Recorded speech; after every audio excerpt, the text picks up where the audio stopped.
Raheem, what's going on with the latest news regarding the UK ambassador to the United States?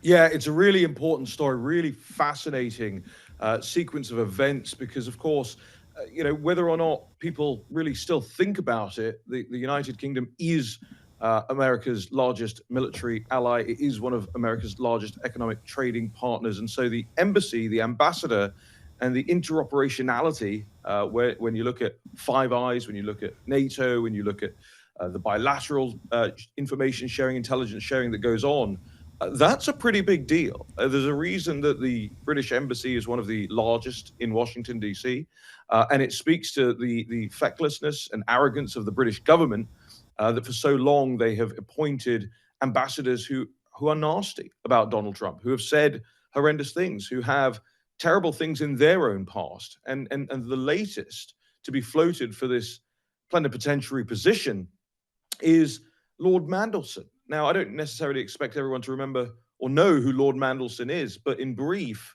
he was one of the top advisors, known as the Dark Lord, to the left-wing Prime Minister Tony Blair in 97 onwards to about 2007.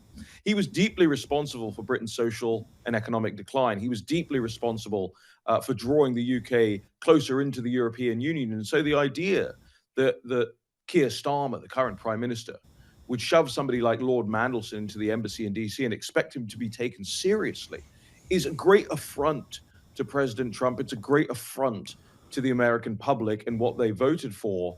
It shows a deep disconnect of Britain with America right now. And I'm frankly embarrassed about that and apologetic, actually, to all of you about that. Lord Mandelson, with his long-standing, long reported, by the way, in case you're worried about any libel laws, links to Jeffrey Epstein.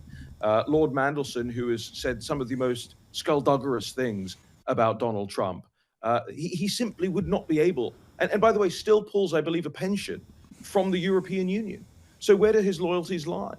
I don't think he would be an effective ambassador. And now we're hearing that actually in a relatively unprecedented move, I did some research into this, it may be the case that Donald Trump actually refuses his credentials, which is in the gift of the receiving country of an ambassador to do, but it's deeply unheard of. I think the last time you guys did it was some corruption scandal in Korea in early 2000s, and before that it was Iran, Cuba, and before that it was Nazi Germany.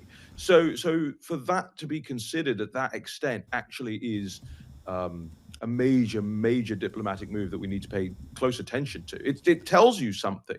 It tells you that it's not business as usual for this incoming Trump administration and that they're just simply not going to put up with it anymore. They did that the first 4 years. They had terrible ambassadors. They had terrible situations diplomatically. We don't need another of those situations here. And Lord Mandelson represents that.